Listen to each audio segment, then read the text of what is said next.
Hi, how are you?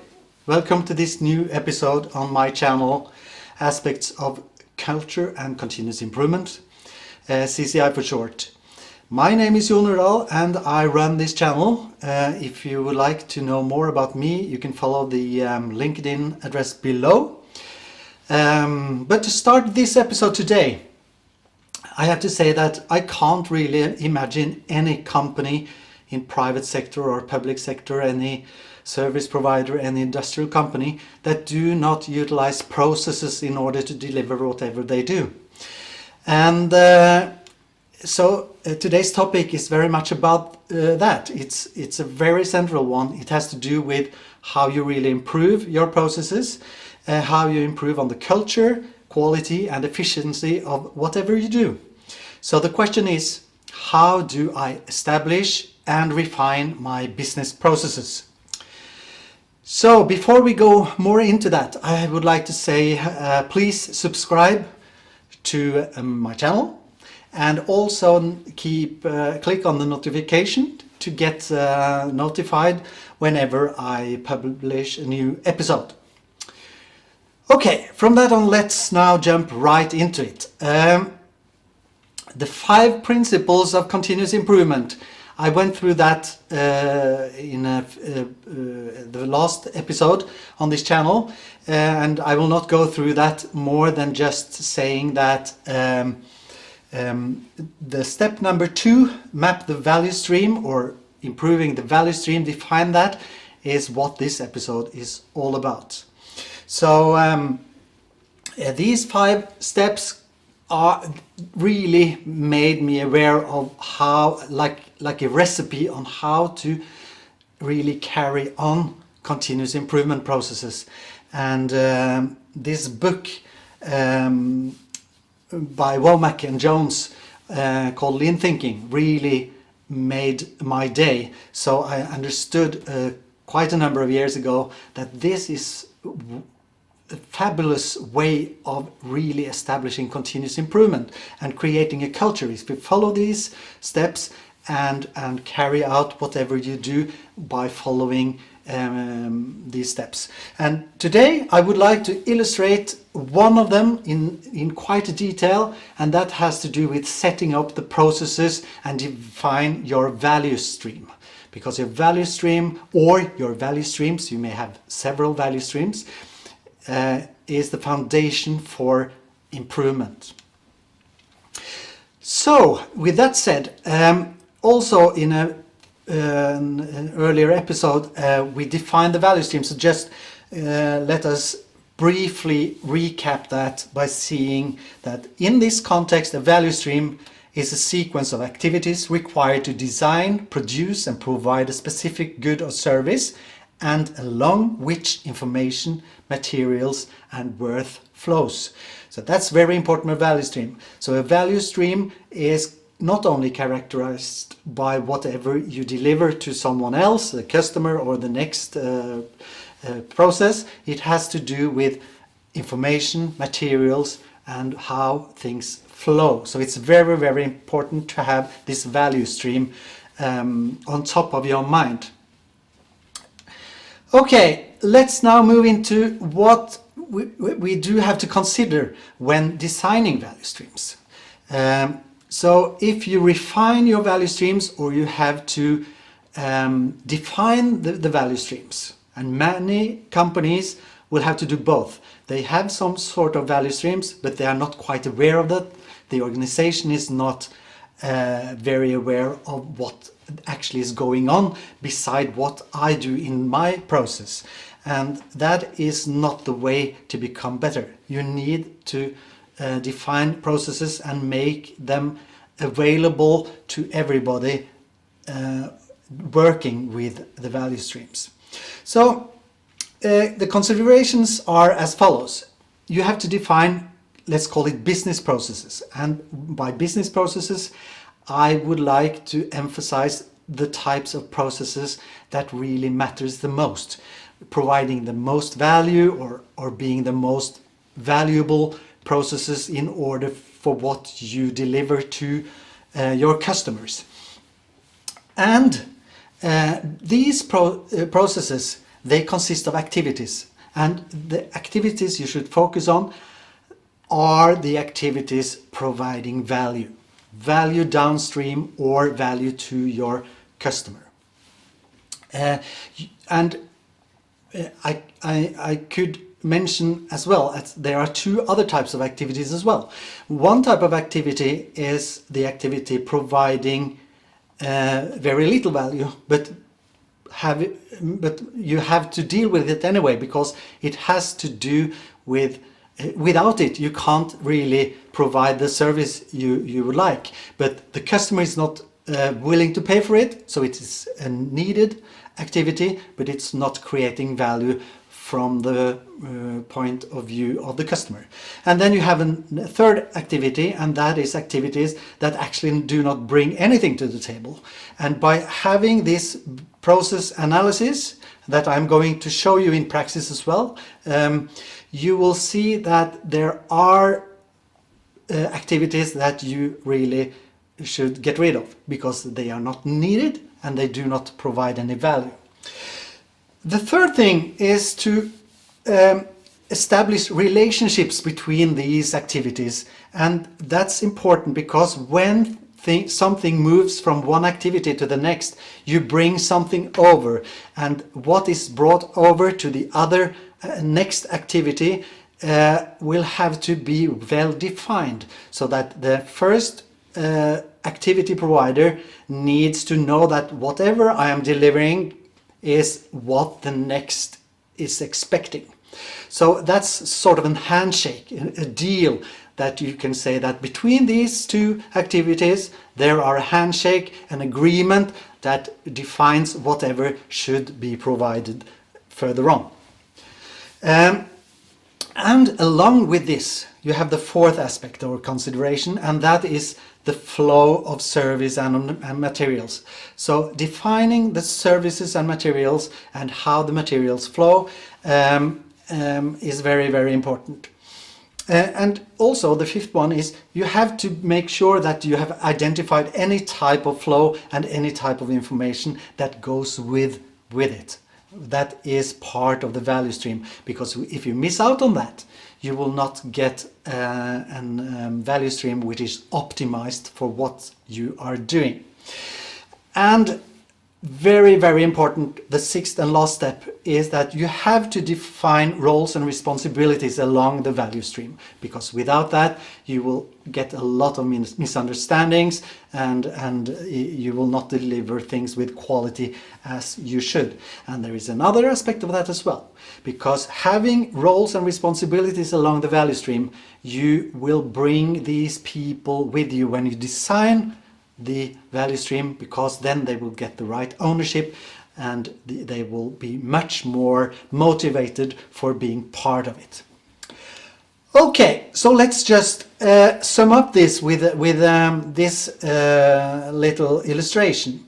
You see here 7 activities, and they are connected with arrows, and what these blue circles with numbers represent are activities. There are 7 different activities in this activity sequence or this value stream, and whatever is delivered from activity 1 to activity 2 and so forth is improved or a value add. And the way it is done is by a handshake, as you see illustrated between 1 and 2 here. And to do that you also have to define roles and responsibilities, which I mentioned just a few seconds ago. And also with this value stream you have information that is utilized downstream that you have to store or move or deliver to the party next door.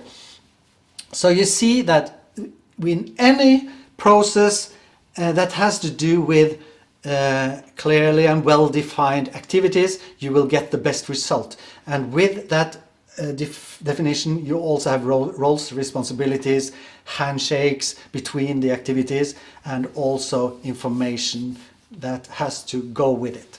So this is the way to define value streams in a proper way.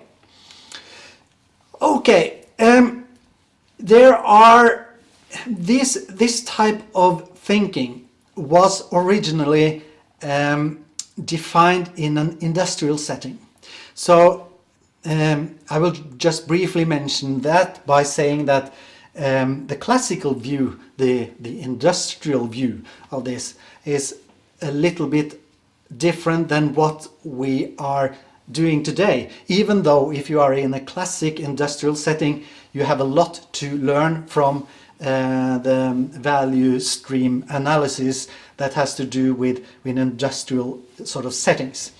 I will not comment on that more than saying that the focus is on material flow, and you define very much what kind of activities is going on, and the lead times and processing times, and it's a lot of calculations involved.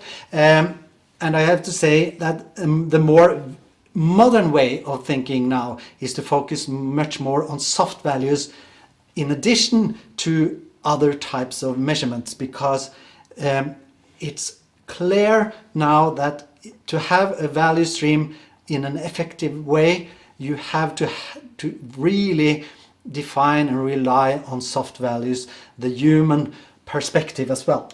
So the modern view of this is to see a process broken into steps of activities. Then you have value add descriptions inside each activity, and you have a flow of worth. Then you have decided on the direction of flow, its information, its service, its materials, and its worth, and you are very much concerned about how the elements that constitute the flow interact with each other. The team building, the involvement of people in defining how these activities are defined and put together. And that's where culture comes in. If you really mean something as a leader to define the value stream, you have to bring in all the key people that constitute the value stream in order to do it the right way and to get the ownership needed to really stand out.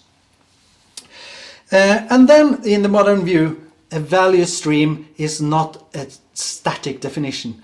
You have best practices that tells you what is delivered between activities, but that is just the best practice right now. So in a year or in just a couple of months later, you will have reviewed the quality and the content of your value stream together with the people involved, and you will get new best practices, and that's key to continuous improvement and culture. Okay, that is the background for what this is all about. So I would like now to run an example, and the example I would like to show you is actually the way I have set up this channel, the way I publish videos on this channel. The reason I have chosen to do this and use this as an example is because it's quite clear, it's easy to define the activities, and it's easy to explain the critical issues involved in a value stream. If you follow me here, you see on the top left that I have some templates, and I have an ID stack. I have a shortlist that will become videos. I have research and scripting. I have shooting or video shooting. I have editing, publishing, and I also have a library of published material. So the value stream in my context here, when I publish on this channel, is to follow these activities in sequence, from ideas to shortlist that will become videos, research and scripting on each one of the episodes, shooting it, editing it, publishing it, and store it. So you see every activity here is like a column, and under each column, for example the ID stack, you will see cards or episodes, potential episodes. So whenever I get an idea of on something, I think, oh, this will be a great potential idea for an episode. I drag this title into the ID stack, and I open it and try to describe what my idea is all about. I do not do anything more than that. Then I can remember it, I can have it under consideration. And whenever I review this idea stack, I pick the ones from this stack, the separate cards or episodes, potential episodes, and I just drag them over to the shortlist when I think that will become a video. So as you see, I add value by collecting ideas, refine ideas, prioritize them, and then create a shortlist that will become videos later on. For example, this Lean and Industry 4, that is maybe very interesting, and if it becomes something that I would like to improve or make into an episode, I drag it into this section, the next activity on my value stream. And then I can prioritize it and say it's not the first, it's not the second, it may be the fifth or sixth. And then I have here all episodes that I will make on my channel, and I am also able to refine the sequence of the episodes by just drag and drop them. I have to say that this is just a tool. It's called Trello, but that doesn't really matter. It's actually a Kanban board. I will say much more about that in a later episode, but the thing here is to understand that you have some sort of activity and some sort of value that flows along between the activities, and as you move through the activities you get value created until you have the end product. So let's say that today with this episode I have the value streams and practical example. Let's open it and see, have a look, because in this application I have decided that the information that has to go with the activity will be part of the episode itself or the card itself. So here you see that I have some color-coded status that says that I have been through preparation, scripting, and are ready to shoot. And I have a short description of what this episode is all about. I have a lot of links and attachments that are part of the research process within each episode.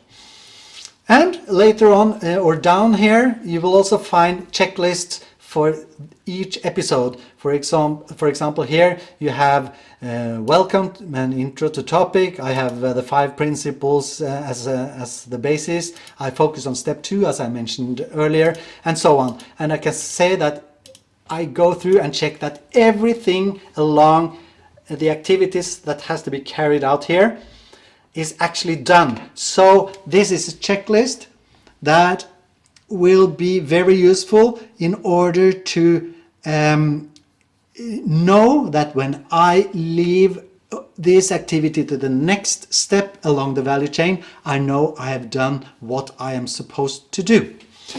And also, before I do anything, it's a more general thing here connected to this channel. I have to check the camera before I shoot. I have to see that the camera settings are okay and the audio recording level is okay and everything like that. So you can see that this is part of the content of the activity. It's specific to each activity in the value stream. And I carry them out in the right sequence. For example, I can see here that what was these 5 principles and what do I really do with it? Well, now I'm focusing on number 2 here. So I have everything defined in order to communicate that as good as I possibly can. So when I'm reaching the shooting activity, I am ready with the research and scripting, and I move it over to this activity. And you see that this is now ready to be created into an episode by taking the video and sound and everything. And after that, I edit it, add information about I have done what is needed, and then I publish it on YouTube.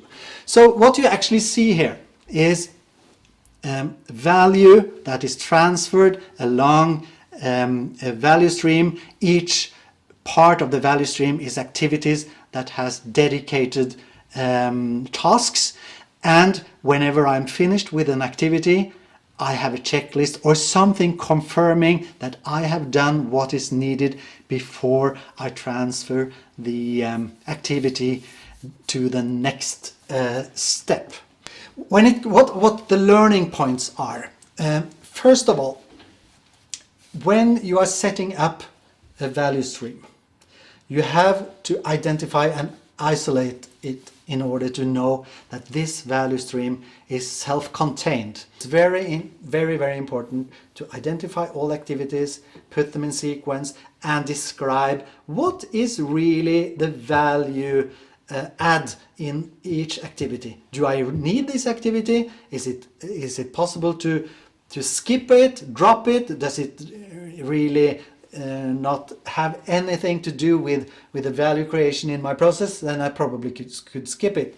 And then you make focused improvements along the chain by deciding on what information is required inside and between the activities, and by establishing roles and responsibilities accordingly. And as most of you will know, these considerations and these steps, if you do that alone, you will never get anywhere. So this is really a way of working that you have to, that could potentially be part of an extremely important cultural lift in your organization, because you take everybody seriously. They are part of learning about it, and most of the people involved know actually more about what activities are going on than you do. So from any angle or aspect, it's absolutely crucial to involve all people that are part of the value stream. And once that is done, you can establish best practices inside of each activity and in the handshakes between them. And the handshake is what I said: when you move something and add value to in one step and move it to the next, you have a handshake, you have a sort of a common understanding of what is delivered. So these learning points are very crucial.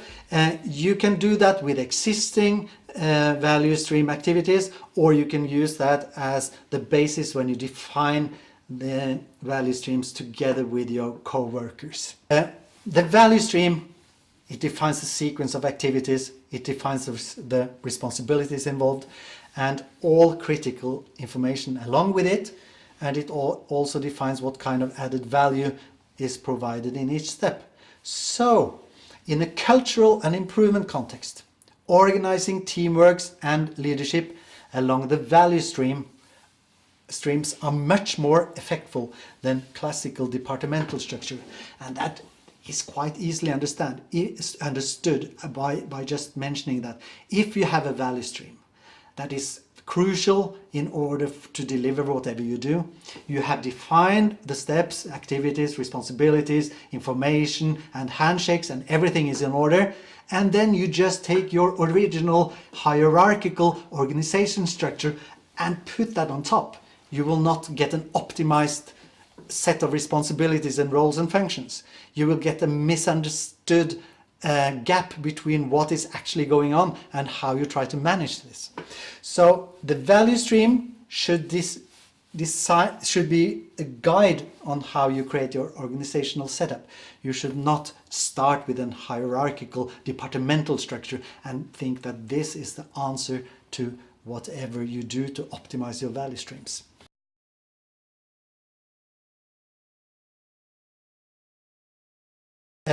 How to simplify your strategy deployment, maintaining implementational power and creating ownership throughout your organization at the same time. So it's possible to simplify strategy deployment. I have seen so many very heavy duty ways of doing that you lose people's attention, and you end up with documents that are impossible to read or relate to, and they just dust down in some corner of your office.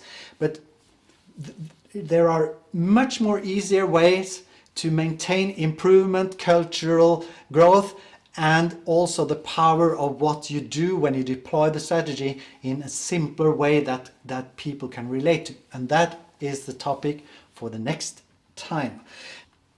So with that said, please remember to subscribe to my channel. You find it below, and get notifications.